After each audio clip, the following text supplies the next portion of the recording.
Selamat sore Bang PG, welcome.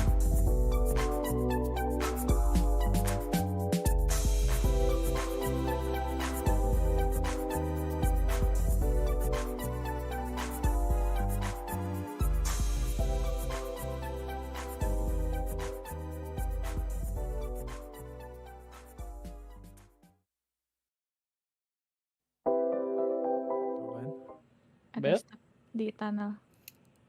1 step doang sih. Ayo cepat menangkan. Halo Kak Haris, welcome. Muncul gak sih lo? Lama. Lah dibunuh Kalek, udah nungguin juga. Biar gak dipus.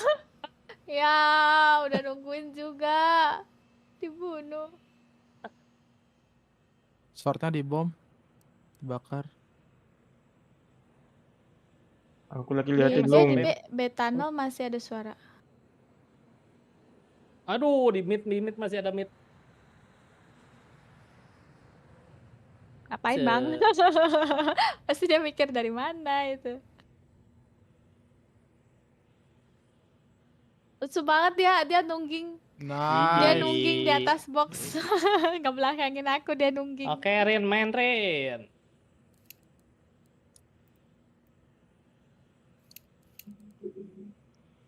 Pute Ya pute udah gak ada pute, gajian. Gua dapet box. Anjir, aing MVP 4 kali, Yel. Gila. Gila breakingnya. Ngerinya, Gila, ngerinya. ngeri. Padahal cupu aing. Ngerinya. Silver gua berapa dapet nih? rank. Gue dapet rank silver 4. Itu Gua ngomong satu. Kita semua lupa. ngomong gitu breaking atau mau ngeledek yang lain? Enggak emang Gua cupurin. Gua cupu aja MVP, gimana kalian berarti lebih Enggak. cupu daripada Kan gua dia yang mah cupu. framing. Oke, Tuh dia mah oke. dia kan Tahu aja kita. Oke, paham.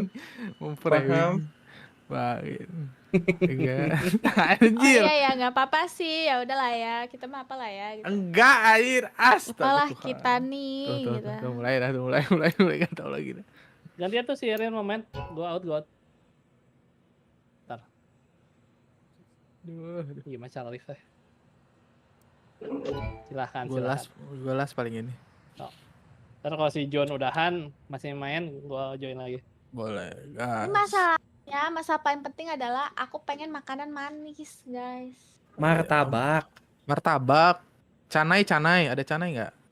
Karena itu biasa di itu nggak sih toko jual itu Aceh gitu. Iya. Mie Aceh. Iya, tapi enak itu karinya. Apa ya? Emang Cana itu pakai kari ya? Ada yang pakai kari. Aku belum pernah coba sih, tapi mie Acehnya aku sering coba. Mie Aceh kepiting tuh enak banget, sumpil. Bah, siput tuh semua segala siput enak banget. Tapi kalau habis makan mie Aceh tuh baju kuning-kuning. Oh, nyiprat kemana-mana akhirnya. Iya, Bosan. nyiprat kemana-mana bejir. Itu auto. Baju putih meninggoy. Apalagi makannya kayak kepiting yang harus di apa? Di kopek-kopek. Iya, wah, berabe tuh. Kepiting harus kompe. Di itu di kopek-kopek apa sih bahasa Indonesianya? Kopek di Apa sih? di krek gitu lah. Ini. krek ya, ya. Iya, Definisikan sendiri lah ya. Iya, di krek Gimana sih? gitu lah. Asli kaget. Kaget apa ya? Nih bentar di share nih. Di Udah login belum sih Karin? Oh udah, Udah astaga, join, bilang astaga. dong Kapan ngobrol. playnya kakak? Kapan playnya? Dipatahin, Ya, dikupas kali dikupas dari Aku satu game lagi. Let's lu pakai skin mahal. Iya tahu ya skin kamu mahal. enggak itu Iya, lihat bagus. namanya, lihat dulu namanya. Error visual itu. Iya itu kan skin kamu kan, tapi Ya makanya nggak tahu kan. iya makanya aku bilang.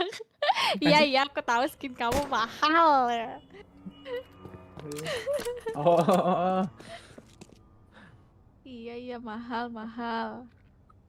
Capek banget. Sampai di caps lock ya. Iya gitu. Ya maaf. Ya maaf. Kasampet. Kasiam.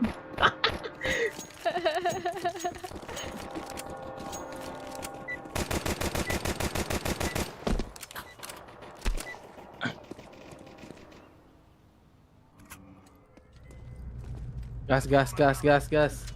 Ayo gas. Housemate itu ke A. Oh, tapi Yes. emang punya skin tuh Rumah dia tuh, beli Kecelup. ayo. Skinnya beda Wah, pasti. sendiri dia. Pasti beli real. Apa? Skin apa? Itu skin karakter. Enggak, ini dikasih sama Kakif. Ya. Barter sama kotak. Dia mau gacha kotak. Aku punya banyak kotak. Aku nggak pada jual Masuk kotak. ayah. Tuh aku. Aku telepon.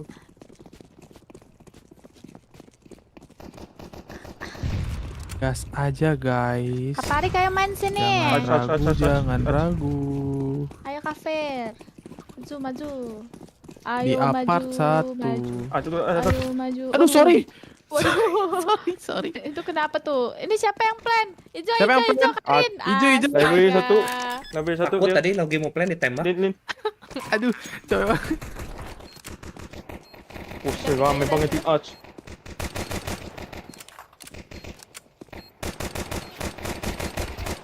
Low, satunya low. Arch. Yang hijau loh. Bejir baru wake up. Iya sih paling baru wake up deh. Waduh, Aduh, anjir. guys. Untuk Kafir jago, guys. Kata Mantap. Kafir aneing lah gitu deh. Anjay, Aka, Galil, let's go Galil. Oh nih, Jun mumpung ada nih. Apa itu? Jual. Skin Galil dong. Masa tidak skin Galil? Baca nama skinnya apa? Coba ya. Oh iya, Vandal anjir. Sumpah Lin, gak bohong nih Lin. Ya emang. Jangan dia beli karena vandal. Memang. Aku meme. tepan ke Kobe. Apa itu? Itu. Alamak, ya buntu dulu. Kamu udah gak sesundaan lagi, Parik. Sekarang Terus? namanya Bejir baru wake up. Terus lagi? Gitu ngeri banget sentil. Anjir. Kamu udah gak makan nasi kah? Kamu sudah Makannya menjadi roti jaksel. sekarang. Iya, Bang PG ada nama skinnya Vandal, bener itu. Anjir. Plan aja plan. What? Plan aja plan tapi aku mati. Bejir. Gagal keren. CT apa nana?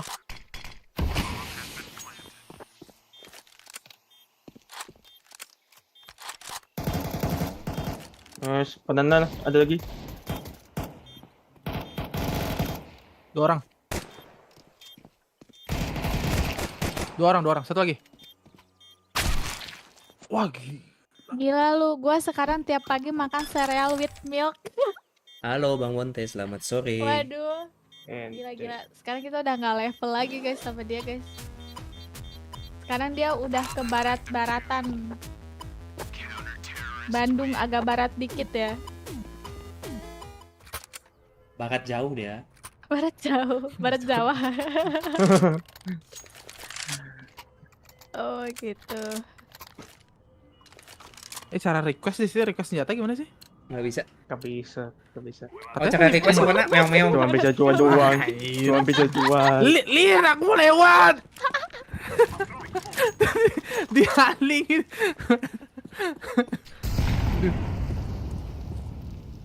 Ada Lin.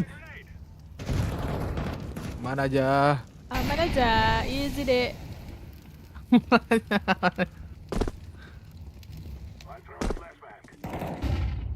Itu yang tekan tangga satu. Aduh, gak bisa Pak lewat Kak. Arch, tekan arch. Apa deh? Bawa senjata kita. Wah, habis pelurunya, Cok. Di kiri satu. Tekan arch. Di kiri Pilih. tadi. Astaga. Udah hit sih. Nice. Ya, karma mungut senjata sih itu.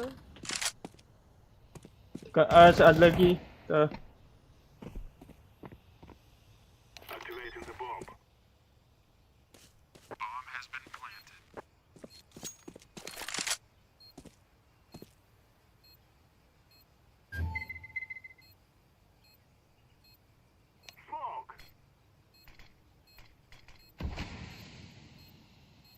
Ada yang lihat kanan. Oh. Bener. Atas Ren. Atas lu.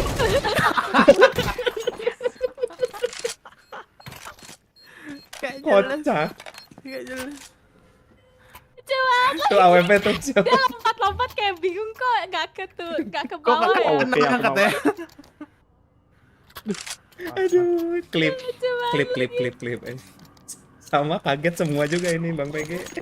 Ngakak banget. Kesambet kunti bule ya, si paling kunti bule dah.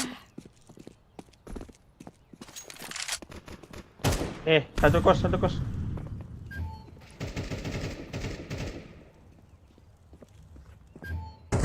Mati.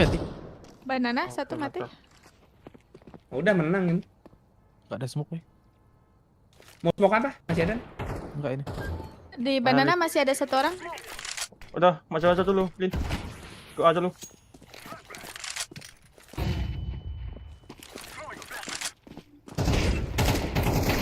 Anjir shotgun.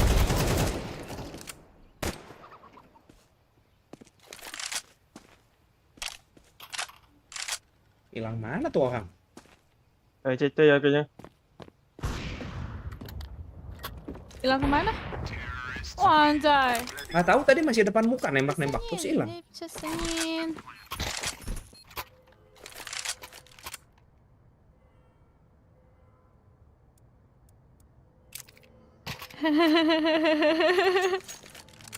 Masih yang tadi masih ngakak aja. Lah dapat senjata. Terima kasih cikgu. Rezeki anak soleh. Tuh. Oke, buta dikit. Ada yang loncat? Ada yang Ada yang lompat, ada yang lewat. Aku mau bang. Banana. Kotak. Mana sih? Satu lagi. Tuh. Gimana sih? Tunggu bingung. Kemana pesannya? Bingung Cak. Oh, ada di bawah aku.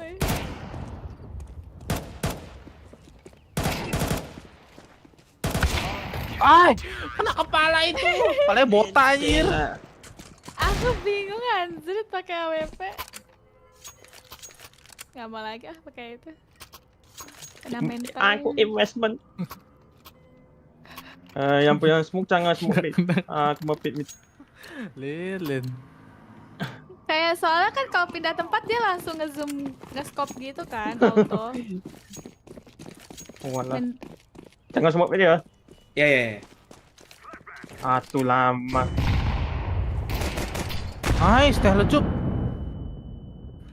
Aku lama kali ya nih. Dia mencobai sudah. aku di sana guys. Ke.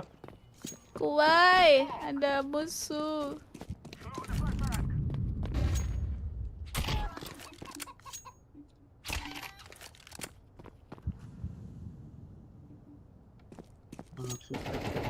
Di atas. Kanan, Lin. Di apart. Masih di apart. I'm setting the bomb down here.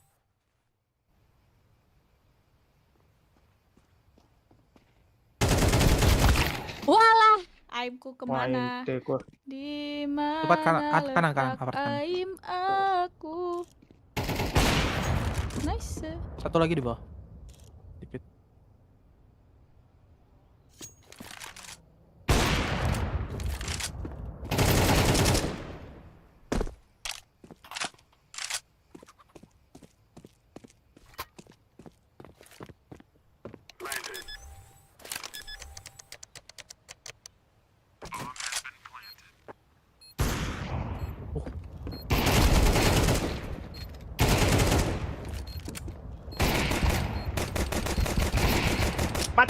Mati kau lah sial. Nice. Dia udah pasrah anjir di situ. Udah gak ada perlawanan. Aduh, nggak bisa di katanya.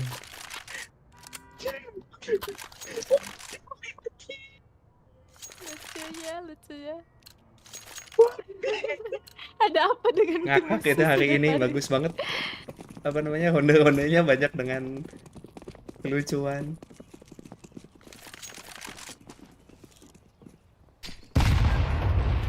Bener, Tempat anjir, mati. bener aja di atas.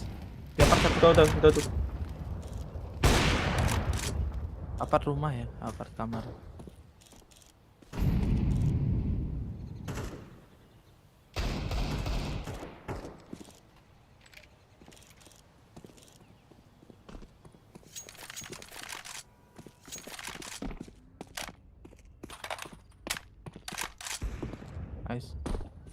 Lari. Iya udahlah. Wah, lawe. Jadi pelan-pelan guys. Alamu, mana pula. Gak jadi. Mati. Memang guys. No. Tikungan maut. Kayak dibegal di perempatan. Aduh, makan apa ya? Ya dibilangin martabak nggak percaya. Nggak bakal habis. Itu. Habis dicicil 3 hari. Roti Tiramisu O cake, apa ya Ben. roti O? Tiramisu cake. Lari, we. Ya kan masa speedrun gitu kan. Cuman aku lupa temanku pakai AWP. Kawanmu pakai AWP tapi kamu suruh speedrun.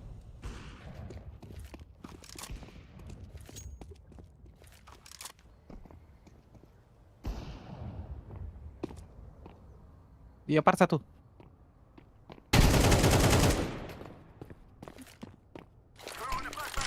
Bentar, flash.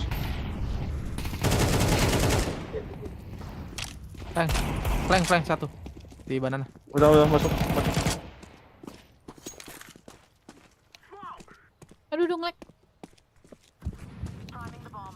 Seafood tumpah kak, aku mau.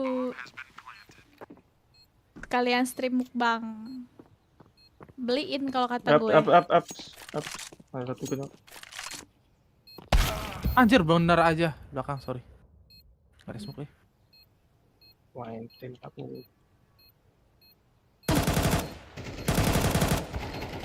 Nice. Untung lihat bejir. Cocok aja gak apa-apa. Aduh, pantat aku sakit. Tercucuk. Sekarang kami seperak.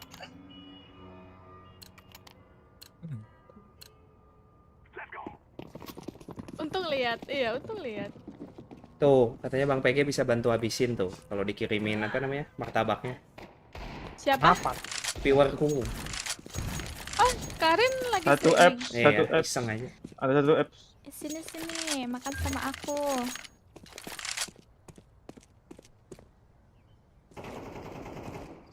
Nah, masuk. Tapi harus Nice. doxing alamat dulu Bang PG. Ke Ali, ke AK. Atebus, let's go. Duh, smoke-nya udah di mid lagi. Sorry. Aman, ajakan jaga nih. Pit. Lihat. Tiba-tiba di pit. Pit hitam. John di Roger. belakangmu ada AK harusnya. Rasis. Nah tuh kiri. Nah tuh. Nah, Sini Roger, jangan nanti mati. Wajar dan Warta. Sini. Kok dia nggak itu aku sih? Udah kepet kok. Ya, boleh nggak save ini? Lari Roger. Nanti mati Roger. Roger no. Kok dia nggak ada ngikutin gua, lagi anjing. sih? Kejar. Apa? OP. AWP ambil, John AWP. Ada. Tetep mati. Aduh. Jadinya Apa-apa. Udah telan tuh. nih AWP nih. Ah, Nah, ya udah. kok Rogernya udah nggak ngikutin lagi guys? Nih mau beli apa nih? Gak apa-apa, ikutin aja nanti ada yang pasti. Ya, Rogernya udah nggak ngikutin lagi sekarang kalau di pet. Halo Bang Fuse, selamat sore. Oh, selamat sore. Ayam subs pop baru. itu namanya Kak Tony, the real ayam pop. Dari ayam pop itu betul kena dipanggang. Dia nggak bisa di pet. Ya udah nggak bisa. Astaga, Udah nggak bisa di SSG pet. dong. Udah nggak bisa di pet pan. Ya nggak bisa guys. Ya udah nggak bisa. Memang. Wah, What? Di push.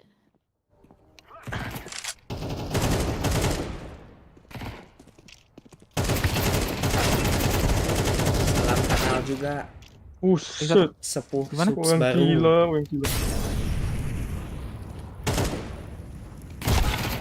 Alah, berubah senjata anjir. Oke. Oke, kita gas.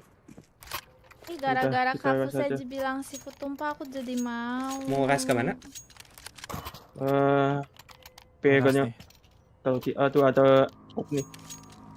Tapi mahal malas. Beliin kafuse, maling dari tempat kafuse. Aku tepan dulu. Maling dari tempat kafuse udang satu Gobe. satu truk. Gak tahu males pengen beli truk udang Gua satu. syarat ya.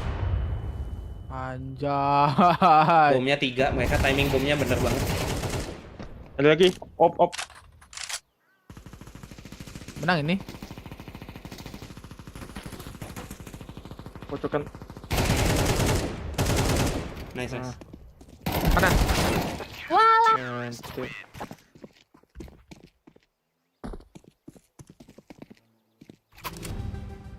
Mereka feelingnya bagus pisan, kena 4 bom tuh. 40, Pasti 40, ya. 11. Mati 1 terakhir.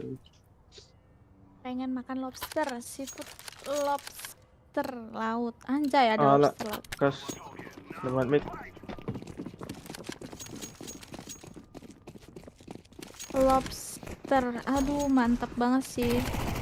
Jajan seafood paket hebat lobster Saya lada sepoy mati hitam. aku.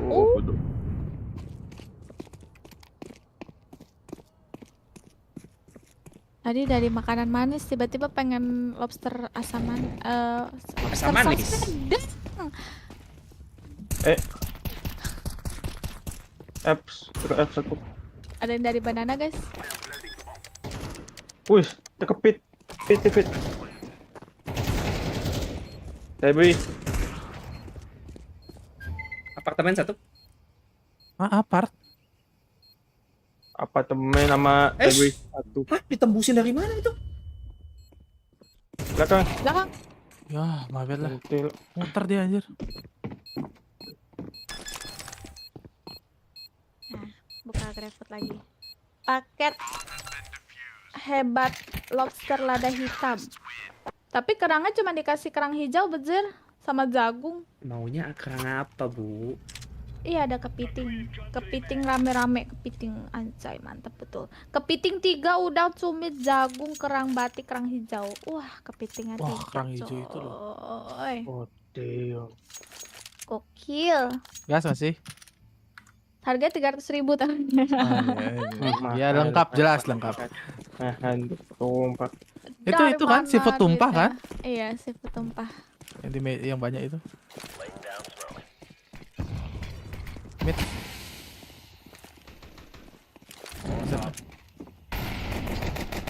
Banana. 2 orang lagi di mid. Waduh. Kepalaku. Ngelek kan? Ngelek kenapa? Tahu. Sisa 2 ini.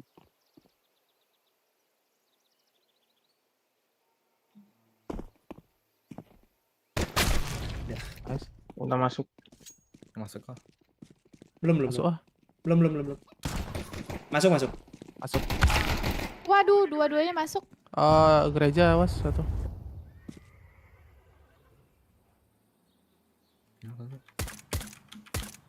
Di Oh, balik bawah. B. Black B. Nice. Satunya nggak tahu. Gereja. Gereja. Buset. Nice. Iya, kejeduk palaku tadi itu. Nggak ada harga seafood yang lebih manusiawi apa? Ada seafood pinggir jalan, 15.000. Tapi Tapi dapatnya ikan itu- sapu-sapu. Ikan sapu. Emang ikan sapu-sapu bisa dimakan ya? Ya bisa lah. Oh ya. Rasanya gimana guys ikan sapu-sapu? Nah, kalau nggak tahu saja cobain sekarang. Aku belum pernah asli. Gak mau, makannya kan kotoran ya. Apa beda sama lele? Ya, sama kan? Lain apa lupa. Iya. Anggap aja makan daging ayam udah. Banana Ada ini mah. namanya seafood Banana kuseji. Jauh hai. Aku Itu udang all you can eat. Ucapan terima Ya. kasih doang itu. Udang aice tuh di tempat kafuse doang gitu. Tuh, Dia semua nggak bisa bisa- dimakan asal doyan, Li. Apps, teko apps. Ambil gih sini Lin. Nanti aku kalau Apa beli sih? Apartemen Discount, 1, bro. flash. Di main satu. Deh aku kalau beli langsung bikin konten mukbang siput. By the way, makanan manusia apa sih yang mereka nggak makan tai juga? Manusianya. Satu bimen. Kata siapa? Kalau kita makan usus-usus, masih suka banyak isinya itu ususnya. Ke A, ke A. Jangan Ya. gitu dong. Bomnya ke A. Dia. Lo sih itu satunya. Jai.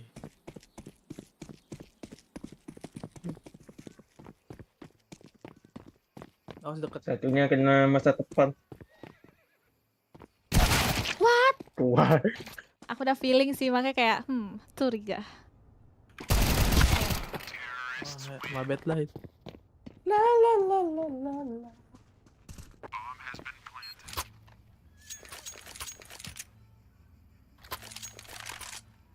Lembab.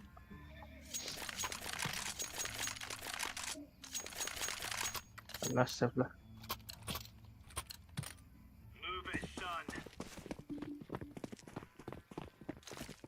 Aduh. Lah tiap hari kan makan tai juga pupuk organik dari apa ada tuh? Ya kan kita makan pupuknya ya. Aduh, mega push banana tolong. Kecewa ayam udah nggak bisa dikumpulin lagi di CS. Wah, may pati banana sumpah. Tolong.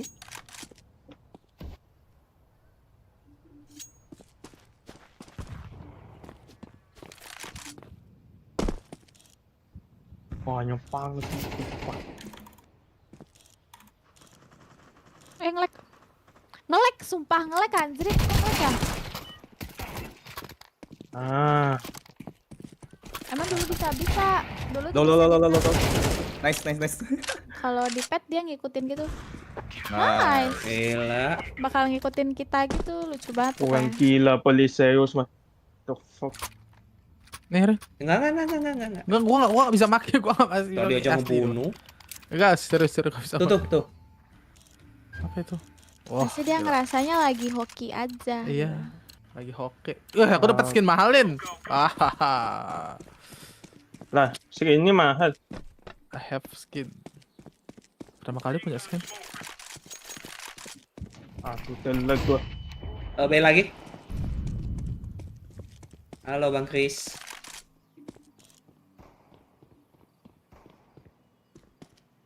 Gua nggak beli kit lagi. Kirain dia ngelempar itu. Lempar smoke.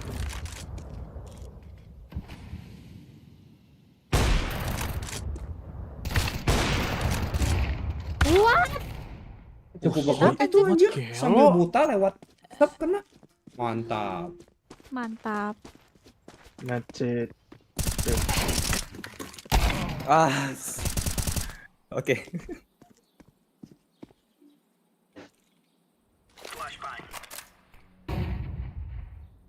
Entah, bom. Ya, flame kali. Gak kena. Nice. Bisa jadi sih tadi hoki setahun dipakai. Tak lagi berganti soalnya. Seafood tumpah keluarga. Seafood tumpah kerang. Porsi Nggak bisa satu drop. orang. Mix Oh, of bisa. varian kerang, jagung, kangkung. Oke, thank you. Yo. Aku commit. Keong laut, jagung, kangkung dengan Aku semua mapik. kombinasi bisa dipilih Sus, varian Oh, ini. sorry. Sorry. Aku mencet apa anjir? Palo anjir. Susahin. Drop. Drop Tom. Sumpah, capek banget. Nice. Aduh, Jual. belakangku anjir tiba-tiba Belakang. ada. Lah,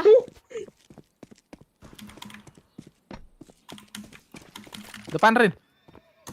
Depan lu ya. Kanan. Dia ada lagi apa? wah, Nice. Ya part. Apa satu? Bomnya Bonnya bener. drop. Bonnya drop. Belakang. Aduh, sorry lah itu anjir. tenet. Ngambil senjata pencet apa sih? F. Anjir. Mbak Mas Man. kasihan nggak ada duit Nggak ada duit, Aku cuma Mas Man doang. terima kasih Aduh, aku beli ini aja deh. Biar oh mulai. gitu tadi aku nggak beli 57 ya 57 aku drop. Buset. Tua. Ulah! Kenapa lah di pick? Karena pengen dia nge-spam di situ anjir. Itu dia pakai apa ya? Shotgun. PP Bison. Abisnya udah Di udah kosong. A, di B kayaknya tadi di B bunyi smoke. Udah save aja lah, karena miskin. Ya lumayan. Boleh. Siap, M4 siap. sama AWP. Halo Kak Azurmon. Welcome. Thank you so much for coming. Kerang keong laut, jagung, kangkung dengan campuran kombinasi bisa dipilih varian. Aneka kerang, Jadi ngomong. cumi kepiting, aneka Salfok kerang anjir, udang sumpah. kepiting. Ini kayaknya kita tadi Olin nyari makanan tuh dari kita belum mulai main. Sekarang udah sampai 98 belum nentuin mau makannya apa. Dari yang maunya manis-manis tiba-tiba jadi mau seafood. Astaga. Jangan pick. Waduh. Pantang tuh. Enggak, pantat. Anjir. Tuh. Di mana tuh? Di Open. Olin tuh.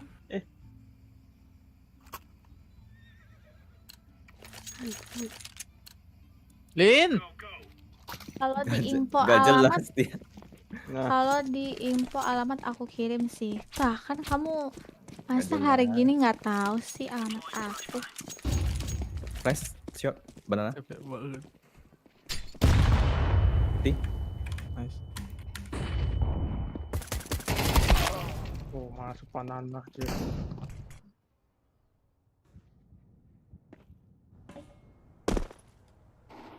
Benar masih kah? Astaga.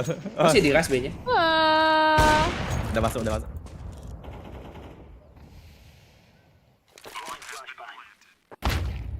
What the?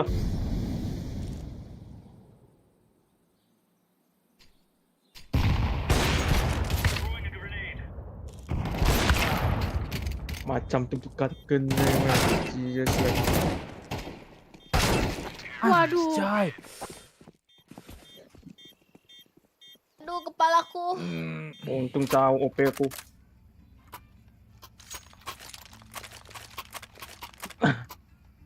Ayo, gas banana.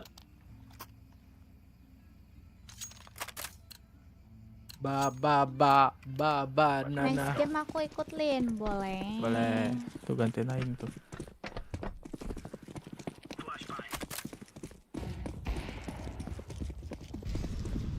Dibakar, apart dibakar ya.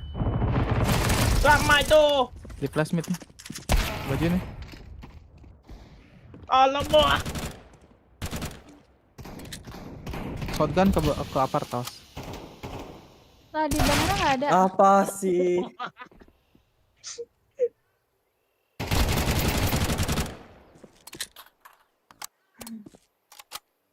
Ada lagi. Tiko online off tuh. Jangan. Tuh. Meledak jadi Olin pop B-nya anjay. masuk. B-nya masuk. Lah baru tahu papan jalan bisa dicopot, bisa lah. Semua Satunya barang pakai di CS pernah coba aku tusuk-tusuk pakai pisau. Kerjaan pisan. Tuh kan tuh, tanda jalan udah kepretel semua soalnya. Di atas Anjir, dia di mana? atas box tuh tadi dia. Atas box buta. Tadi gua lihat aja.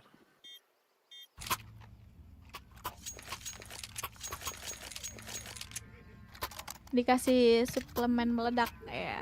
Jadi Olin pop. Poplin. Ya poplin.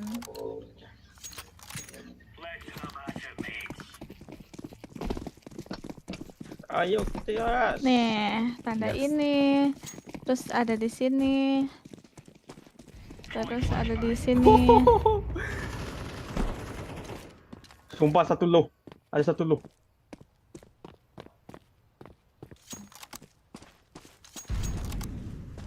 Dibakar langsung. Oh my Bom god. truk ya di B ya? Aku tahu deh. Di B, di B, di B. Di B itu. C4 satu. Satu. Cewek. Bom diambil ya? Dibakar semua. Balik sih mereka harusnya. Maju. Ah, apa tuh tembus? Apa tuh? Mungkin udah rotate ya. Cuman satu sih, cuman nggak ada bom juga. Wah, kanan kiri ay. Bomnya udah taken itu.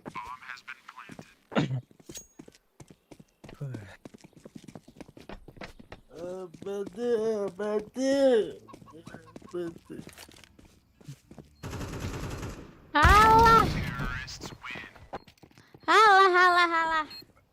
Astivolen dance. Putih ah.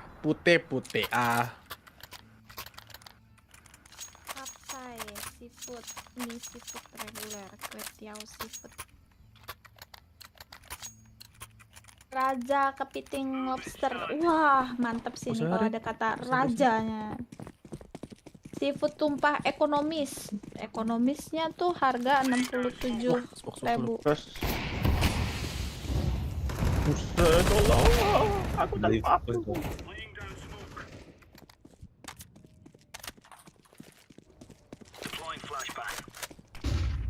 Aduh, nge-lag.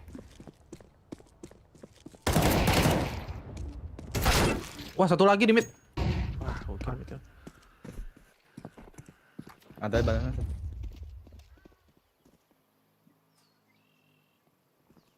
Lu mati gara-gara smoke gue ya? Enggak, Tenang, emang tenang. itu mah AWP-nya aja bagus. Oh. Kepala foto. Di B kah? Di B, di B. No, sisa aku. Masih jas aja sih. Kayak kelihatan.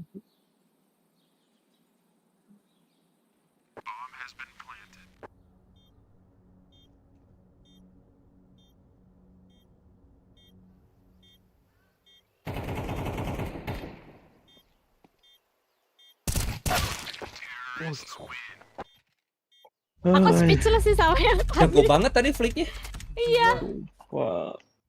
Langsung terserot palaku guys. Cumi bakar mantep banget sih ini. Aku tahan. Boleh. Cumi Terima bakar. kasih. Terima Oke. Kerang tahu saus tiram. Kerang darah lada hitam. Dibantai, itulah yang terjadi. Kepiting rebus lemon. Dahan. Seafood Bati. tumpah reguler.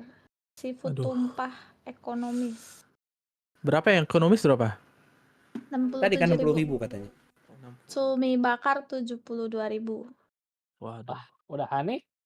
Gas masih. Kepiting bumbu Aing rujak udahan. Tadi ada streaming. ada 72.000. viewernya Olin satu mau ikut katanya. Iya Kak Ataris. Coba kita pesan. Apakah setelah game kedua nanti akan tahu jadi mau beli apa? Kerang batik saus tiram. Gua bukan tadi mau makanan manis, kenapa jadi makan? Nah itu. Ini teh. Nah itu. Dan Biasa itu teh. berpindah dikit nggak ngaruh dia tuh. Dan udah full game dan masih milih mau makan apa. Mantap. Bahkan belum pesen dan dikirim. Segame full CS tadi 12 berapa? 13.9. Aduh sedih lah kalau diceritain mah. Ada diskon nggak sih? Iya ada Cuk, banyak diskon nih Nah, Apa? soalnya diskon. Emang ada lagi banyak diskon di mana? di GrabFood. Nah, OTW. Diskon 36.000. Gila, seafood 65.000, diskon 35.000, profit. Halo, tunggu ya. Kan ada minimal Halo. order. Aduh. Cumi bakar 72.000. Seafood tumpah ekonomis 72.000 mah pasti dapat 63.000. mungkin. Minimal order ini nggak 63.000. segitu deh. Jadinya 153.000.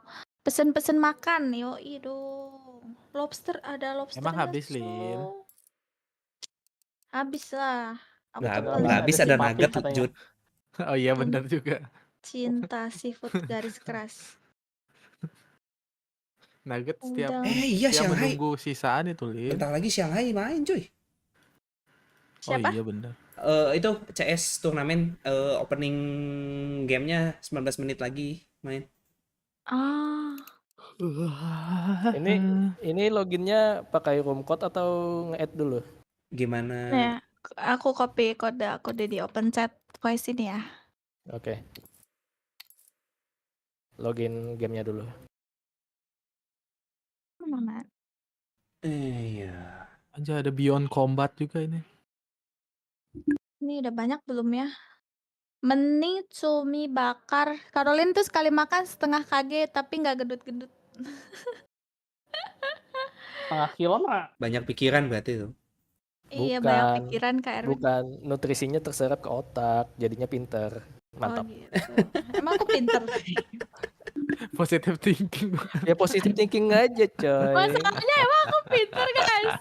Aduh, Semua temen aku bilang aku lemot. Aduh. sakit perut. Itu kayak hoax deh. Gak apa-apa, kan gimmick depan live streaming. Ya, Cumi bakar seafood tumpah, tapi mahal banget ya sekali makan 153.000. Ganti lagi. dia bingung milih makanan. Iya, bingung. Lu kan pesan buat dinner atau buat lunch ini teh ceritanya. Pesan buat tadi jam 12 siang. Terus tadi jam 12. Luar biasa. Ganti deh. Udah guys, aing Bukan. duluan ya. Thank you, Yo, Jun. yo. Mau streaming. Bye bye, have fun ya. Have fun. Yo, yo, Thank you, yo. thank you. Yo. Tapi pengen pisan seafood.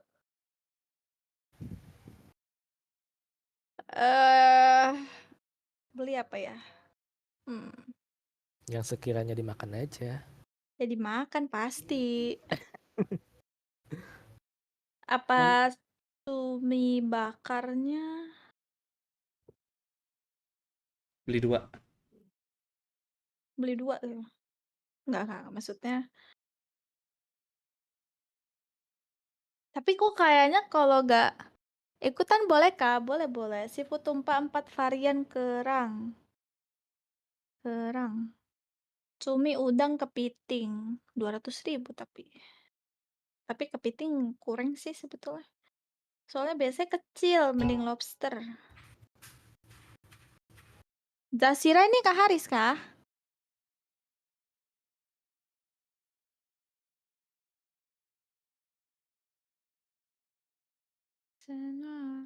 Ya pesannya casanya. Na. Dudak. Nggak enak iya. Betul, oke. Udah di-add belum Kak ini? Udah. Mana nggak ada? Itu udah. Nggak. Oh, oke.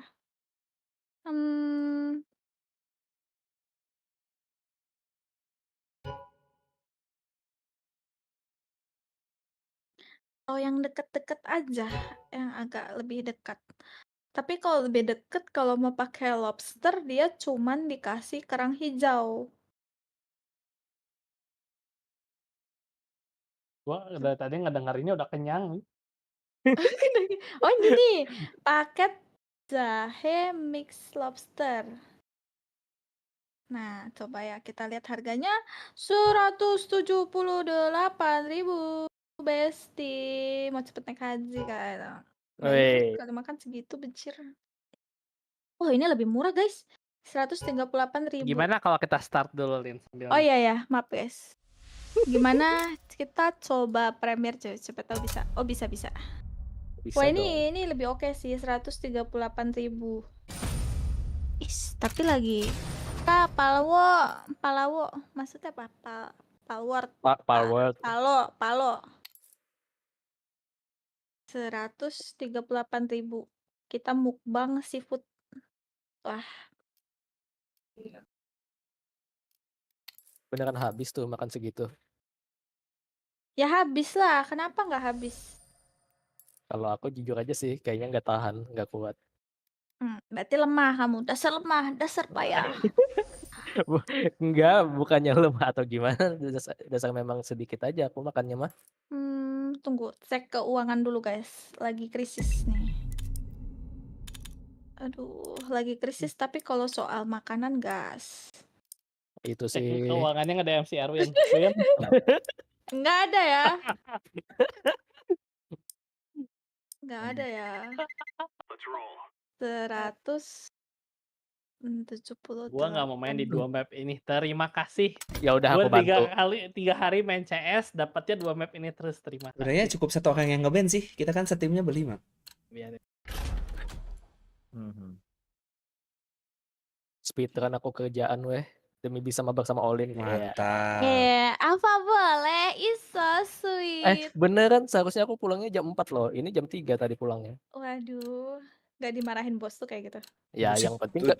yang penting kan selesai kerjaannya. Betul, yang penting beres. selesai. Debu-debu, Iya. debu-debu.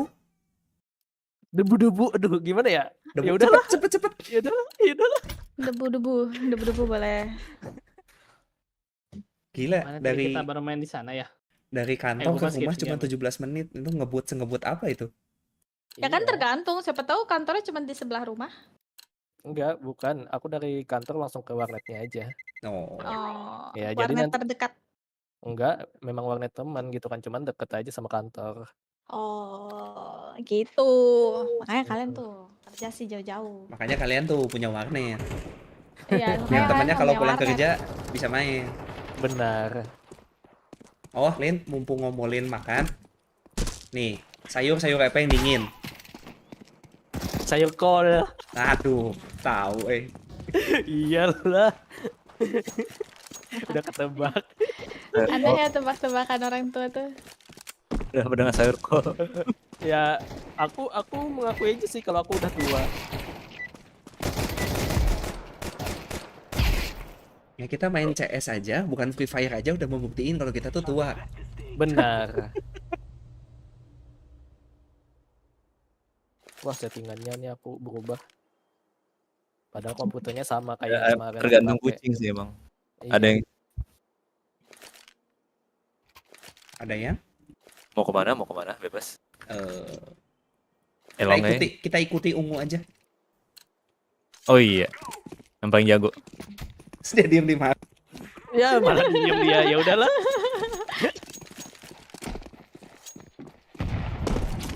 B-nya udah di Long-nya udah diisi ya? Udah diisi.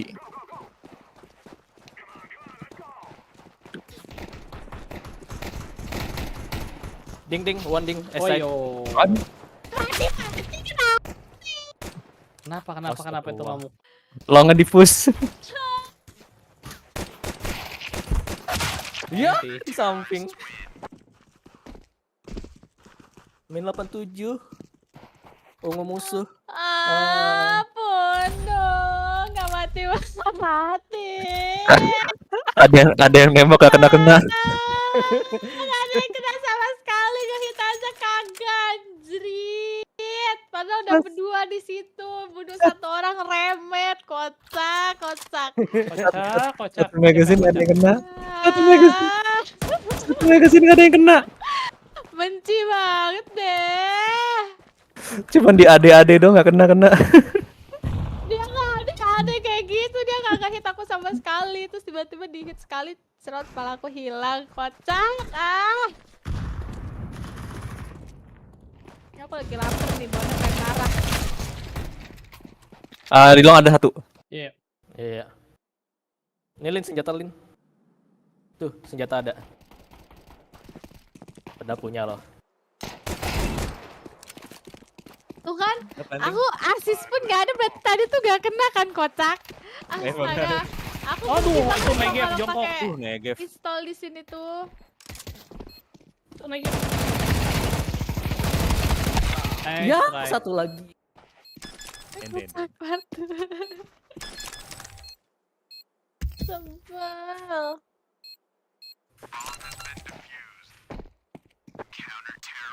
Min 69. Elah.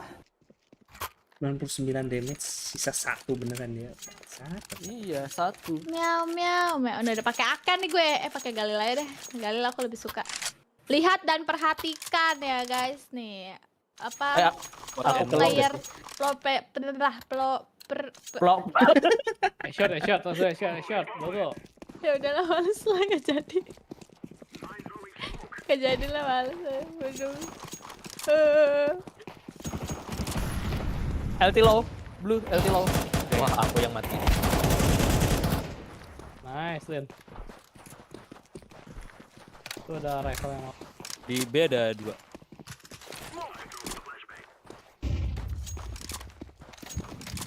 punya angkut tuh. Wah, itu sih.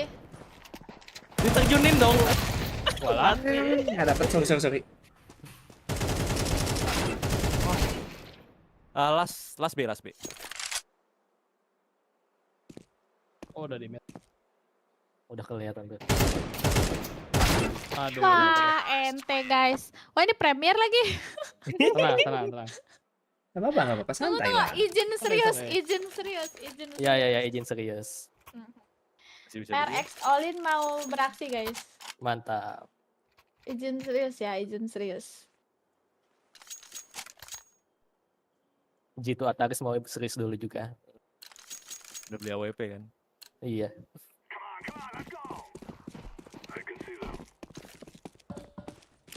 Satu di mid. Wih, nggak kena. Dapat. Nice. Tungguin. Ah, sorry. Mau ke short ya? Ya, satu lagi shot. Bentar. Gua dapat flank. Ke B, go. Bodoh, malah absen di situ. Kalah sama Famas. Di push kan? Kenapa ini? Nggak tahu, ada yang absen di short. Kesel banget anjir.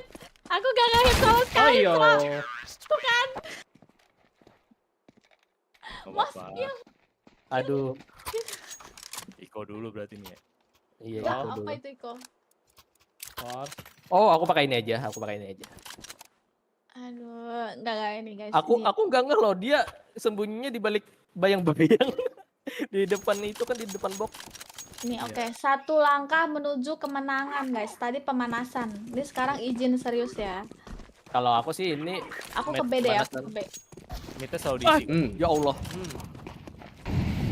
Izin Ada. serius 2-0 by Olin. Ini Aduh. serius yang real serius. 2 Rius. Nah, abis ini 3 Rius. Di mid ada. Double door. Mid ada yang nge-push satu. Drop down dia tadi. Nah,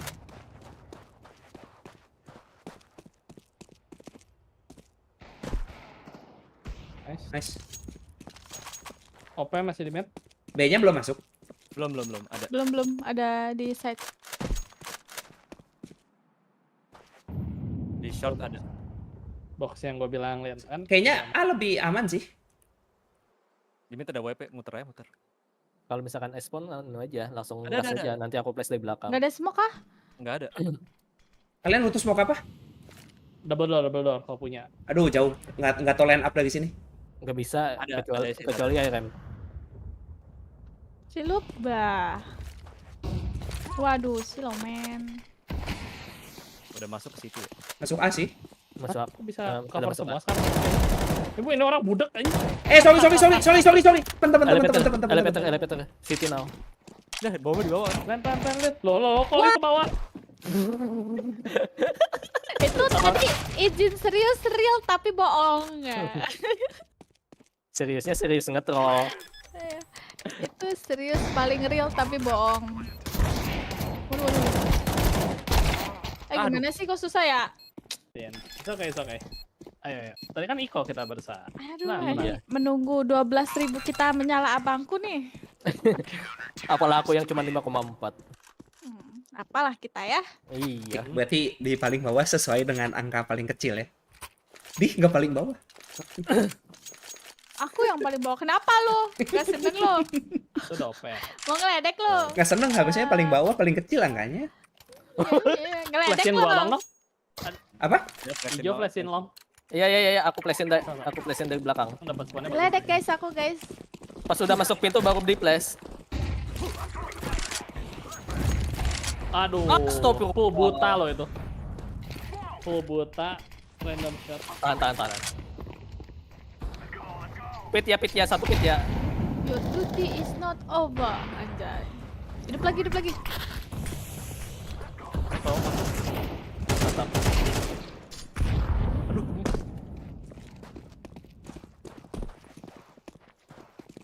Smoke habis. Nggak ada smoke.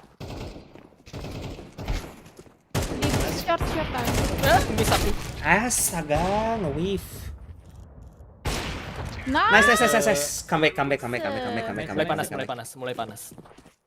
nyala bangku. Ada yang butuh sesuatu? Beli? Sajangan apartemen di WM Menteng. Nih. Tuh, sama Olin tuh. nggak drop. Nih bom. AK Terima satu AK. kasih lah, cekgu. Apa ya? 3 OWP. Biarin. Mantap. Biarin Biarin. aja, nggak apa-apa. Aduh, meter gua. Ya, sorry. Salah. Nggak apa. Ada OP. Flash atas. Soalnya langsung refleks aja. Ada flash nggak? Lin? Oh, Ada. Lin mah nggak pernah bawa flash ya. Oh, astagfirullah, aku yang hilang. Ledek lo. Iya sih, betul. Ada di mid. Astaga, keluarnya bareng.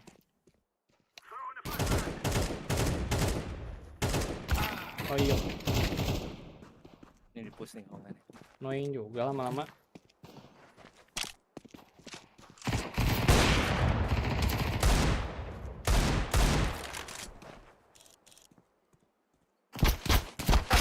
Oh iya. Itu ngeteknya itu padahal itu aku spontan aja gitu kan nembak gitu. Ditinggalin kan. Iya, ditinggalin.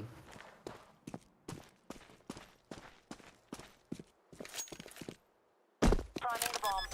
Yang 12.000 ya baru bangun soalnya. Iya.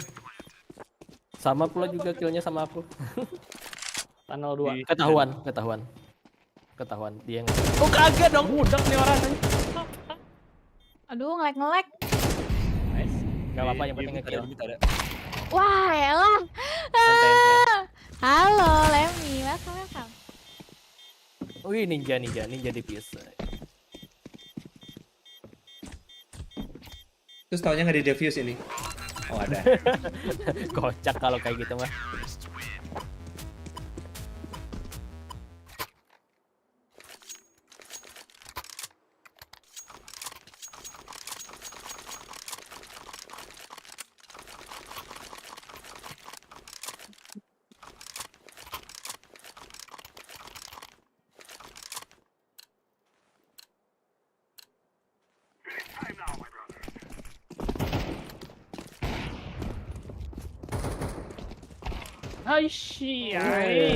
Dia Sama dia lagi. Wah, gimana sih, guys? Pus. Iya.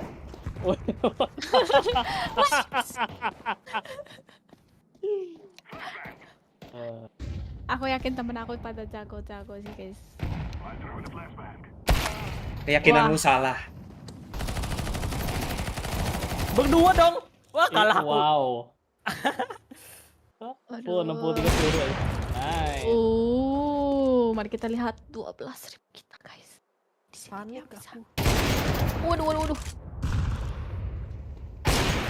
Mantap. Nice. Aduh. Min 61. Anjay, andai aku Leto. Pasti aku Anjo. Nah, maksudnya Leto, guys. Iya. PNB Adeptus Astartes. Astartes. Plan DNH. PNB Cubin.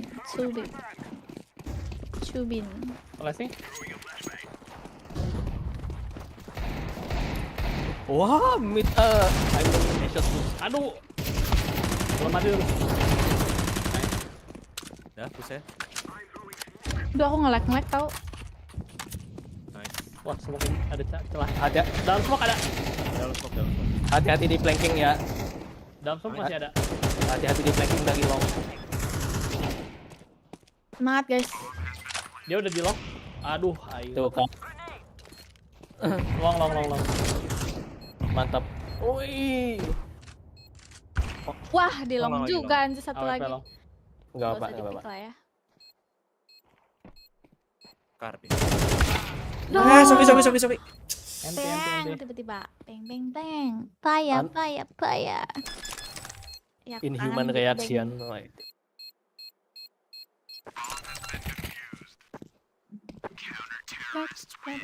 Putar bird. Wah, dikit lagi aku bakal diselip ini yang 12K. Ngerinya. Ngeri kali. On fire dia, coy. Ya, oh fire. Nyanyi dulu dong. Oh, Yang baru bangun tidur kan. Siapa baru bangun tidur? Aku Kak. Oh. Ada 2 cross ya. Iya. Olin tuh jago kalau nggak altep. Apa iya? Satu di mid. Step kayak kuda di belakang. Mid 1. Iya. 2 di B. Bentar, aku coba mid city-nya dulu. Mid city dari sini ya. Bentar. Terus throw the grenade. Ya jangan di smoke juga yang midnya. Iya. Lihat anjrit. Buta lo padahal lo. Short set. Kok susah ya lawannya ya? Gak ada yang susah guys.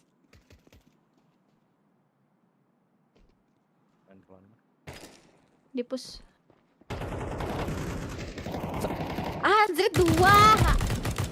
Nice.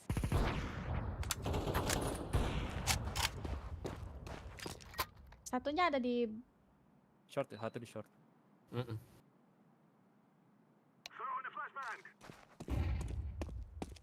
B masuk sih. Yuk, ikut. ikut jauh betul tuh. Plan ya. Ya.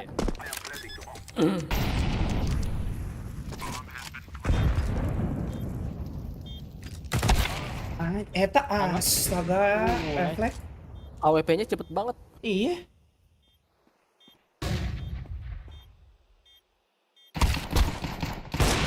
Nice. Mantap. Teman kita lebih jago di bos. Senggol dong. Hmm? Wah, aku diselipnya si Olin. Aduh. Lah, Ya gimana ya? Malu sih aku. ya.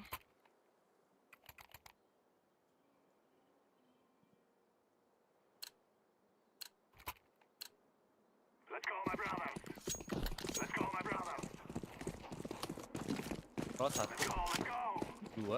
Let's go. Bentar aku habis ngechat Satu tahan di mid di kanan. abang Grab.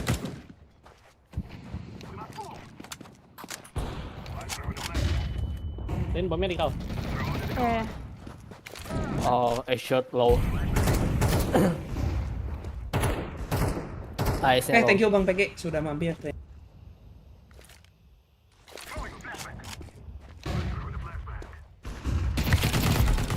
Nice. Aduh, 2 lagi. 2. 2 bejir Satu kanan di kiri. tengah biru ini. 2 di long ya. Nice. Satunya lagi Waduh, non bom drop info. ya? Satu dari yang dari B. Sorry lupa. Woi, OP. Bam. Itu orang low banget 87. Aku tuh jago apalagi kalau Kak Erwin ikut main. Mantap. Auto ace anjay. Di sini Auto bahasanya menang. bukan ace ya. Apa kalau di sini? Sama. Ace ya.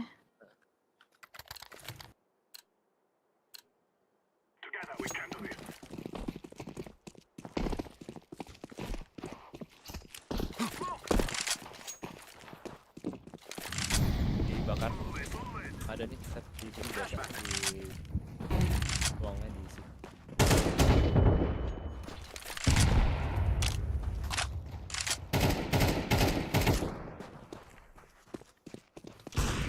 Tungguin. Di B2, Aduh, di B2. mawinnya semuanya AWP anjrit. Ada AWP titik, AWP. B2 mid 1. Enggak ada yang mundur ya. AWP mundur takutnya di kanan ada.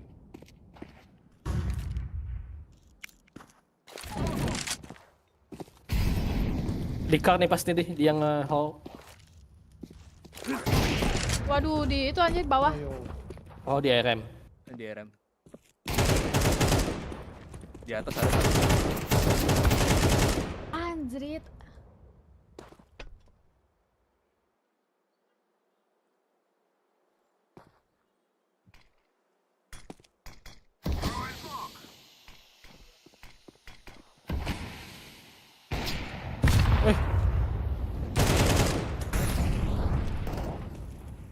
Wih, malah habis. Oh, dari long. Dari long ada. Iya, telat aku. Wah, anti banget guys. Defend. Telat City side, nengok. city side. Sided ini.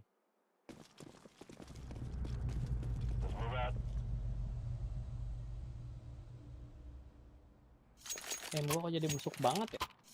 Kebanyakan main palo. Tadi udah main CS sekali, lumayan nih.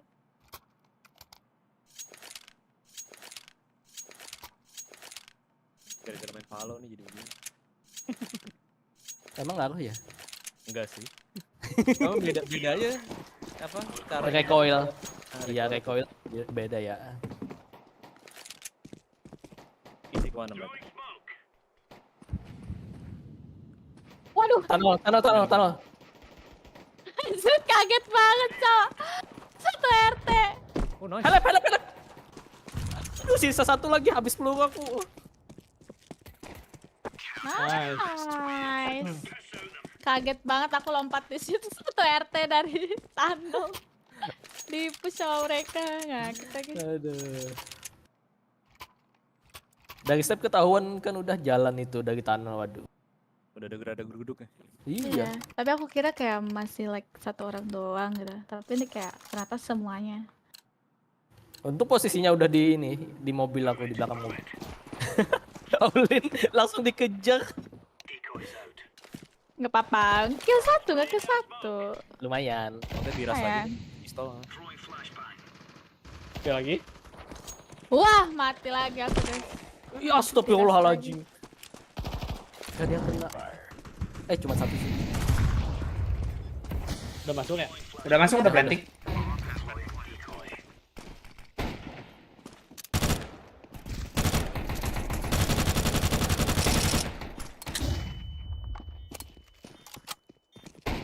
Ntar gua flash dulu. Nyangkut. Mobil satu. Iya.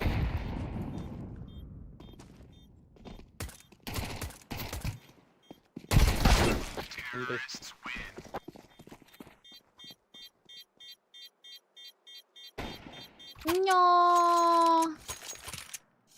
Miskin. Keangan nih. Enggak tahu dah, aku beli molotov dulu aja supaya ini ngurangin pergerakan.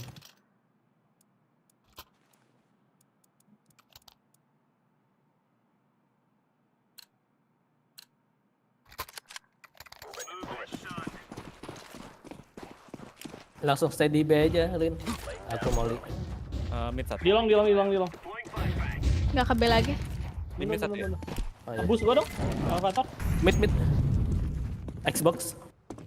Short ya. Iya, short. Catwalk short. Shot masuk. Long 2. Sekarang tak usah. Semoga gagal ya. Ada jeda. Waduh, aku langsung low. Sorry. Kawan. Refleks. Along dua. Dua ngepush. Sorry, shot. Wah.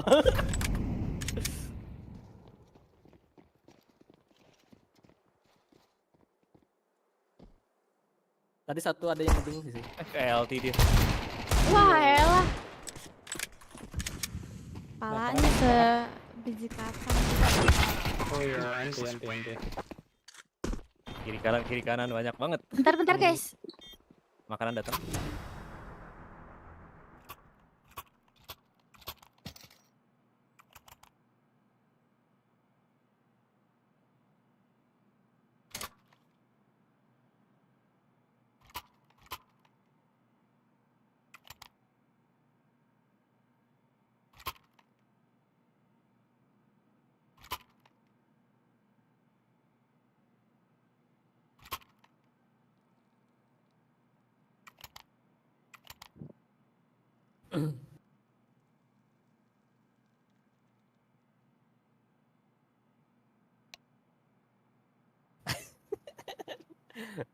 Diladenin.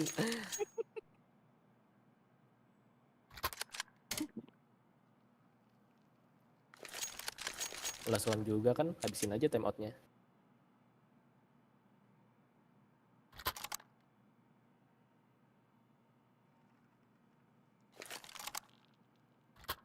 Rasa warnet punya sendiri anjir. VIP cuman aku yang main. Belum, jamnya kan jam ngagok mungkin. Bisa jadi sih. Jam masih jam sini. Warnet pasti sepi kan. Iya. Paling malam.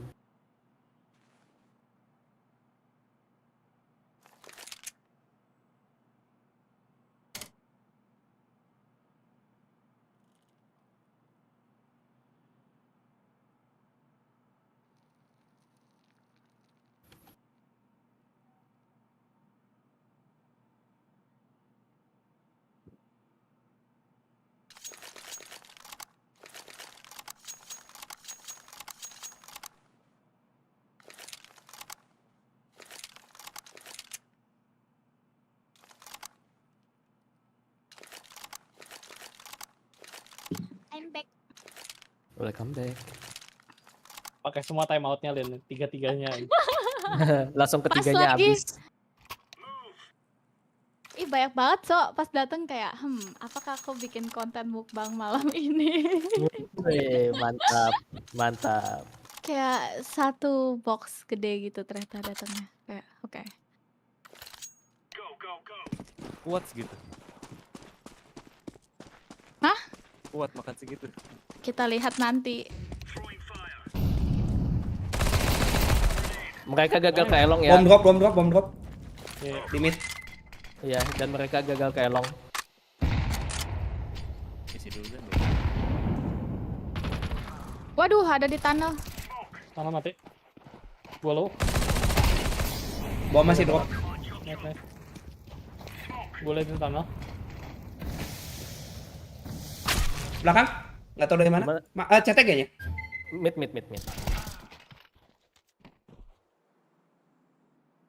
Bomnya drop di mana? Di depan, di smoke kiri. Dekat sniper teko. Ya, di situ. Gua low banget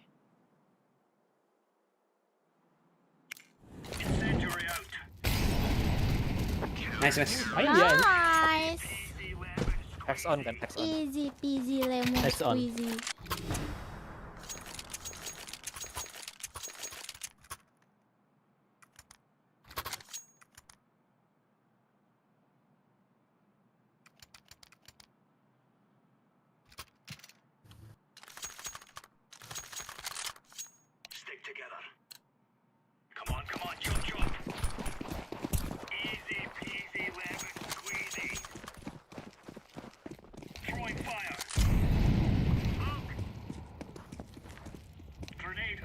Rame.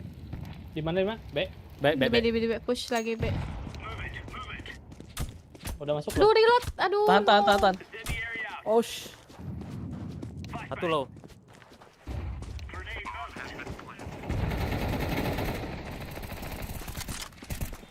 Pojokan. Gua ada flash. Wih. Aduh, hampir mati gua. Blessing. Lempar, semua lempar.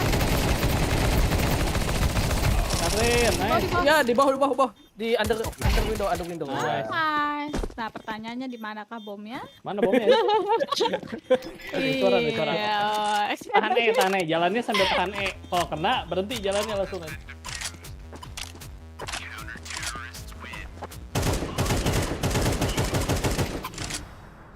Jangan berlilin. Oh, ya udah. AK tuh. Iya, ada AK.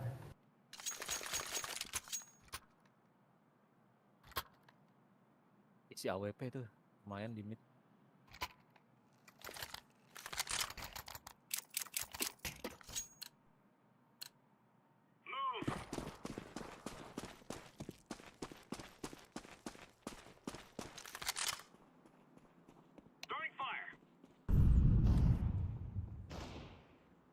Long satu. Masih di double door ya.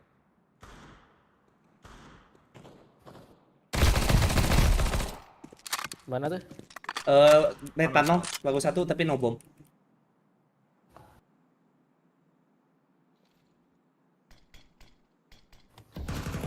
Wah, timing. What the timing? Ashot, bomnya di ashot. Wah, ada anjir dari shot. Waduh, dia nungguin loh. Aduh. Wah, Sorry. Top mid masih ada satu. sih. Nice.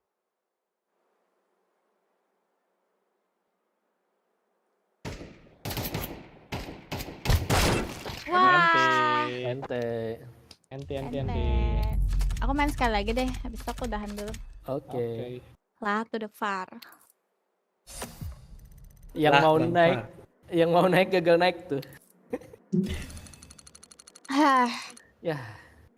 Sayang sekali ya. nyipce senyin. Na. Baru kemarin aku naik. The clickbait. Aku mati paling banyak deh. The carry yang 12k the carry coy. Memang dah the carry. Real the carry coy.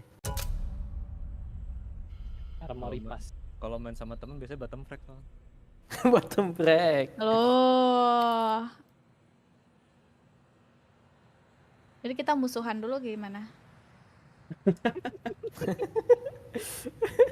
Itu maksudnya biar top frag gitu.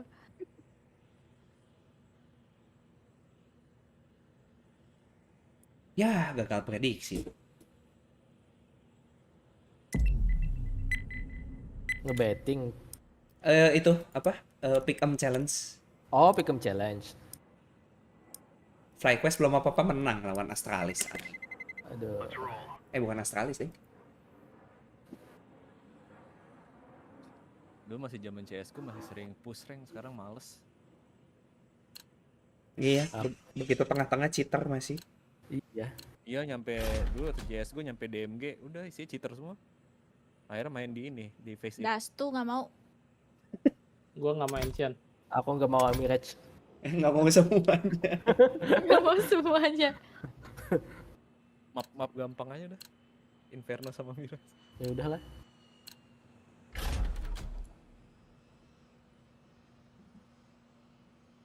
Paling Miras sih. Iya, Mirage.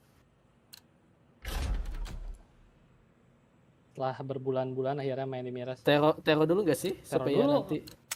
Iya. Yang susah dulu ya. Iya. Sebenarnya CT dulu lah, jadi kita full dapat 12 round di CT ya. Kalau teror dulu kan belum tentu CT-nya 12 round. Ada yang bisa smoke pit nggak? Aku lupa. Kita coba ya. Smoke window-nya, ya kalau masih ingat ya. Iya. Udah Nih, lama banget. coba dicek nih. Coba bentar. Jaya. Astaga, eta sniper.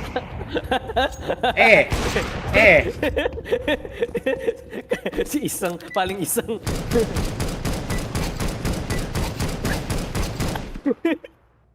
Oh, ada satu langsung di smoke pit ya? Nggak usah. Nggak usah. Langsung ngejeledak palanya, anjir. Mau taktik rank? Aduh, musuhnya sama lagi dong. Iya dia. Ah, Lah, dong. Tenang. Rasbi. Jadi mereka full tim tuh. ayo ngeras B. Ya udah aku flash dari belakang ya. Bomnya di A ya. Oh, oke. Enggak apa-apa, ngeras B aja. Aku flash dari belakang. Kalau udah masuk apot nanti aku flash dari belakang. Tang ting ting ting tang tang tang. Ya, masuk. Flashing. Di molly. Ah, gagal. Ntar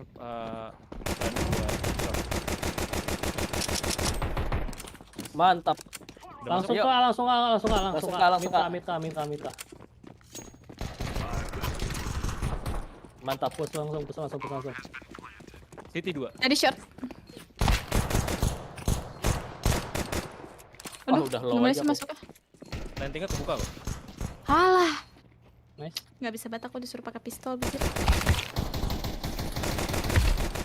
Mantap. Weh, aku dari tadi asis aja nih.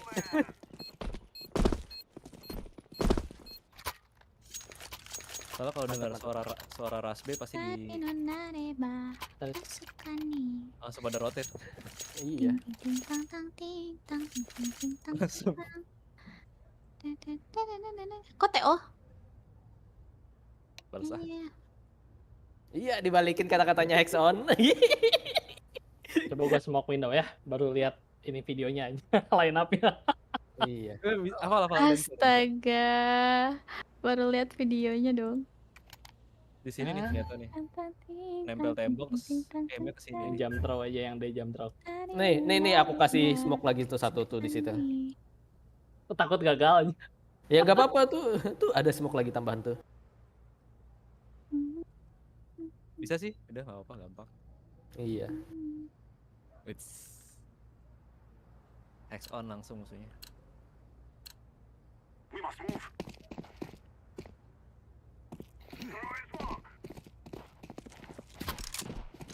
Tempatnya. Ya.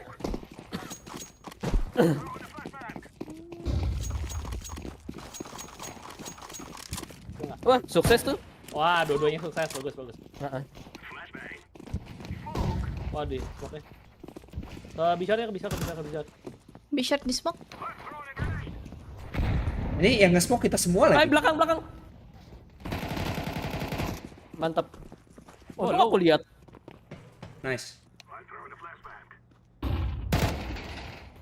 Mau kemana? Ke B aja sih. Kayaknya lebih easy. Yuk, B aja yuk. Untung lihat tadi 2 ekor di belakang. Mantep. Gak ada yang Lihat jaga dulu belakang kita. apartemen kayaknya. Di push nyata A-nya. Iya. Apartemen. Apa tuh? Punten. Mangga. Tahu nggak Lin? Kalau mangga Apa tuh ya? berarti kalau mangga tuh karena boleh, kalau nggak boleh ngomongnya durian. Iya. Oh gitu. Sakit kalau durian. Enggak. Ya. Masa kayak aku harus kurang-kurangin main sama om-om deh. Masa Win, itu katanya kamu main sama lu lagi, Win. kurang-kurangin loh. Kenapa tiba-tiba jadi KR? Smoke Lupa stair. nggak smoke stairnya gimana sih? City udah smoke. Smoke stair udah. Iya, masih smoke. Bentar.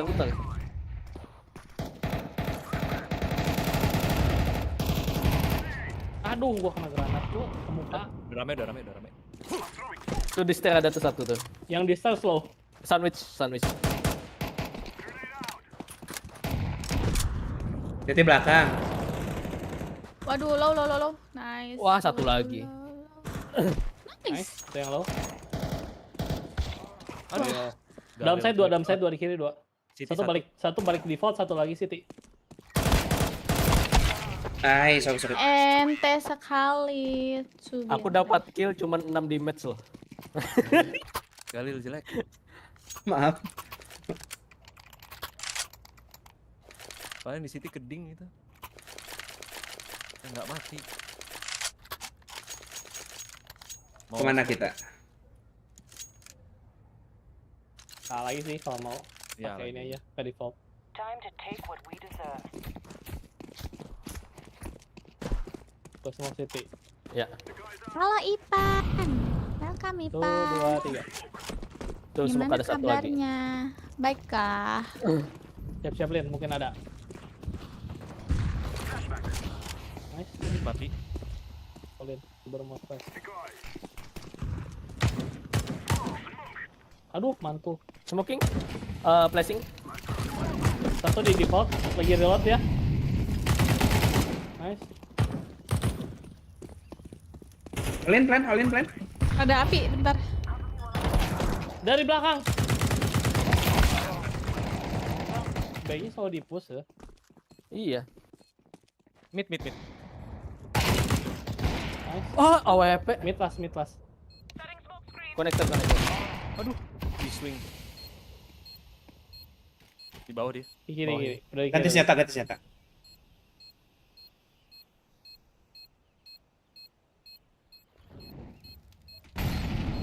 Dia bakal defuse.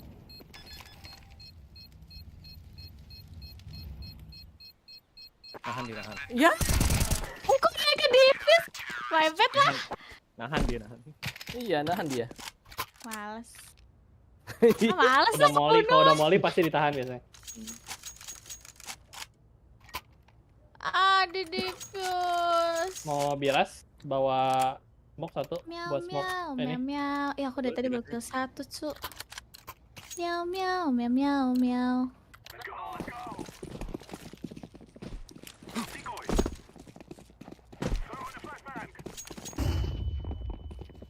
Siapa yang punya smoke? Ada. Mau smoke apa? Oke. Kalau di molly ini, kalau di molly smoke. Langsung dipademin ya. Nggak ada, aman. Aduh. Gimana bench ya? Di white fan. Dia pakai senjata apa sih?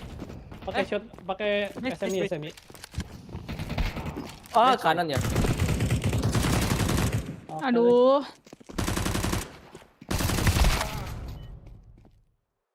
Iya di situ. Lah, Nice guys. ente. ah. Lagi marah-marah ya, Om. Lagi Olin marah-marah. Marah-marah sama skill Lek tuker, lek. skill Tukang lek. sendiri. Apa teh? Ini senjata. Oh, it's okay. Orange tuker, nih.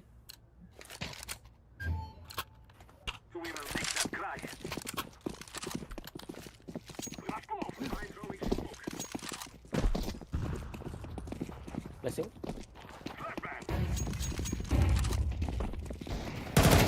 Oke, mid. AWP di mid. Oh, fail ya smoke-nya. Nice. Wah, kena di eagle. Ini satu, ada dua. Kiri kanan. Short satu. Ya, malah jatuh. Wah, dua. Astagfirullah. Ini letonya nih, tiga-tiga. Udah diago.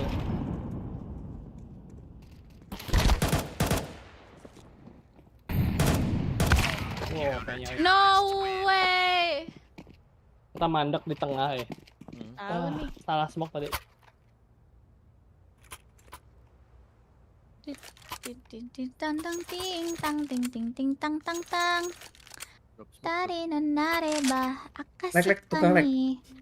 Ini bukan punya gue loh, ini kok gue dapet ini. Ini punya kau. Tang tang tang. Mau kemana? It's okay. Oh yaudah, ikut aja dulu ya. Loh. Enggak. pusing lah. Ngomongnya nih. Oh, oke. Di si mid ya. Di molly B shotnya, B-nya. Mid di push. Ada di under satu. Hati-hati ya di under. Jangan lupa deh. Mantep. Oke. Wah, ketahuan. Aku plus ya. Waduh, OP-nya, Re. Mantap. Dari mid hati-hati. Cuma dari apart dia bisa muter.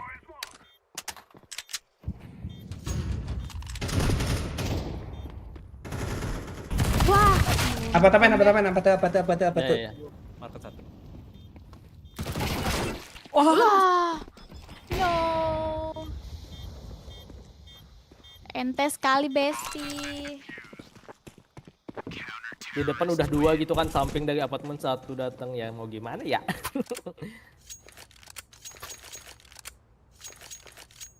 Ada Oh, mana pena ya? edan banget dah.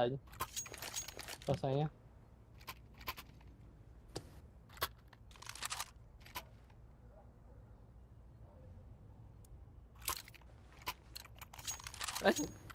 Kok ditukar?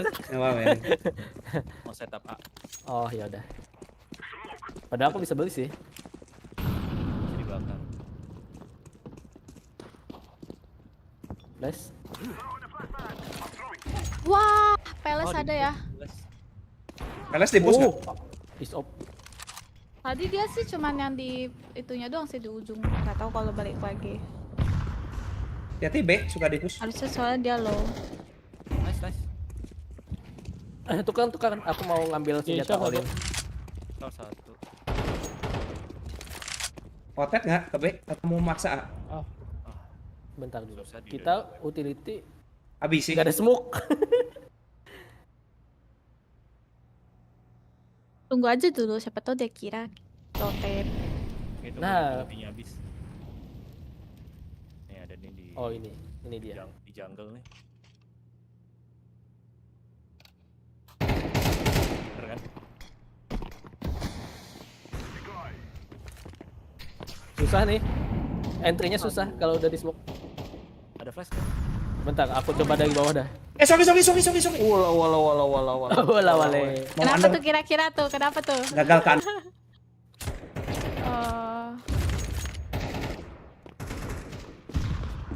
Di jungle. 30 detik. Ya, langsung aja. Jungle satu, pair satu. Ras.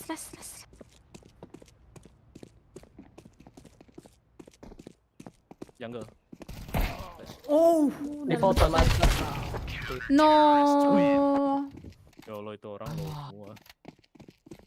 Sorry Kak Olive, welcome. Wah beneran hack on ini. Jangan berburuk sangka. Nih si Tian itu yang paling atas, dia tahu posisi loh. Gue sampai loncat di box mid juga dia udah tungguin di situ kursornya. Iya. Tahu lah. Coba. X on itu. Full petelin, full. Abis aku mau stream dulu. Mau makan dulu. Mau mangan. Di Molly. Mantep. Midnya di push kayaknya, gitu. Aduh, AWP.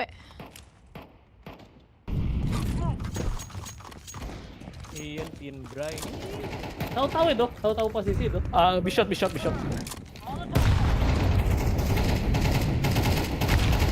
Aku plan ya. Konektor 1 low. Konektor 2. Aduh, gak kena cuk. Konektor. Nice. Dari belakang ada top mid satu. Nggak tahu, aku mau Konektor tembak aja lah. Oh, Titik. Astaga, my bad nge-whiff. Gue jadi tadi nge-whiff. Hari nge-whiff. Min 94 AWP-nya tadi loh. Astaga si Tien. Itu si Tian tuh selalu tahu posisi itu. Iya, makanya aku aja baru ngepick gitu kan langsung nengok ke aku gitu. Super sus. Super sus. Report.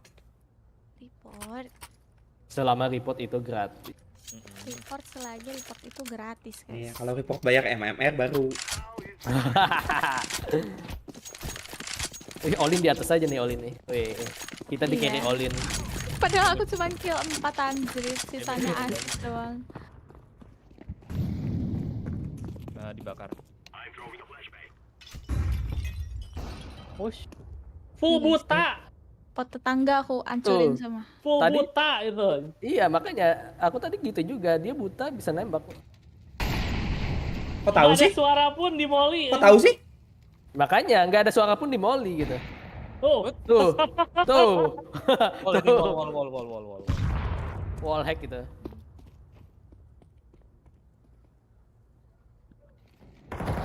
No. Terus dia ngasih Udah tahu ada. semua di situ kalian sudah lihat. Udah deh. Mamam. Di pit di broken wall. Apa sih itu namanya di situ? Yang Di bench. di bench.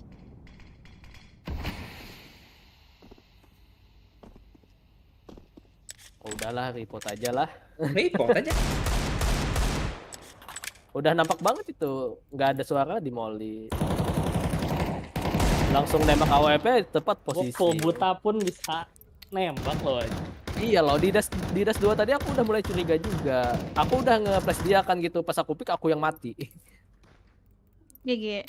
Berarti dia GG, guys. Dia punya mata batin. Mati batin. Indo kan ya? Nggak tahu. Vietnam.